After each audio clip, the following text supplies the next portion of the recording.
Today, we're diving into something that honestly shocked me once I learned the truth. The cooking oils you're using every single day might be quietly hurting your heart, raising inflammation, or pushing your cholesterol in the wrong direction, even though they look completely normal on the shelf. And the craziest part? Some of the most popular oils in America, the ones people buy without thinking, are actually the worst ones you could be using. If you cook at home even a few times a week, you're going to want to hear this, because one simple swap can make a massive difference. And real quick, if you want to check out all my food box deals, reviews, and the latest blog posts, head over to timbosfoodbox.com. Everything I talk about and everything I trust lives right there for you. All right, let's get into it. So here's where all this started. One night I'm standing in my kitchen, staring at this lineup of oils in my pantry: olive oil, avocado oil, canola, and then those giant cheap jugs of refined seed oils we've all bought at some point. And it hit me. Most people grab an oil without even thinking about what it does inside their body, but your body notices, your inflammation notices, your cholesterol notices. The oil you choose is not just a flavor choice, it's a heart decision. Let's start with the absolute champ, extra virgin olive oil. This is the one with decades of research behind it, loaded with antioxidants, full of monounsaturated fats, and unmatched flavor.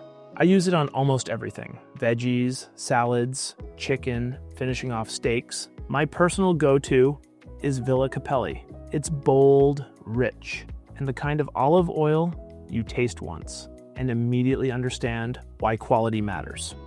Only warning, you'll never go back to cheap olive oil again. Now for high heat cooking, avocado oil is the workhorse. Searing, roasting, grilling, this stuff can handle it. It stays stable at high temps, keeps its nutrients, and still gives you heart-friendly fats. Neutral taste, clean performance. It's one of the easiest swaps you can make.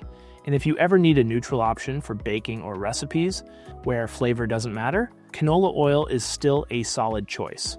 Low in saturated fat, consistent, and easy to work with. Not flashy, but reliable.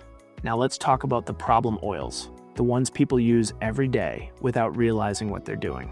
Anything with partially hydrogenated oils, anything with trans fats, anything that sounds like a chemistry experiment.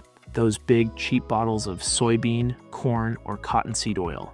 These oils are highly refined, stripped of nutrients, packed with inflammatory omega-6s, and linked directly to raising LDL, your bad cholesterol. They're everywhere because they're cheap to make, but your heart pays the price. Palm oil is another one I avoid. It's in so many processed foods, and it's high in saturated fat. Not great for cholesterol, and the environmental impact is rough. Once you start replacing these, something changes. Your food tastes cleaner, your body feels better, and your heart gets a little help every day. It doesn't take much. Extra virgin olive oil for your daily cooking, avocado oil for high heat, canola for neutral recipes, and leave the cheap stuff on the shelf. If you want more simple, daily upgrades like this, and deals on the oils, foods, and food boxes I personally trust, sign up for my email cheat code newsletter. You'll get 150 plus deals and promo codes every month.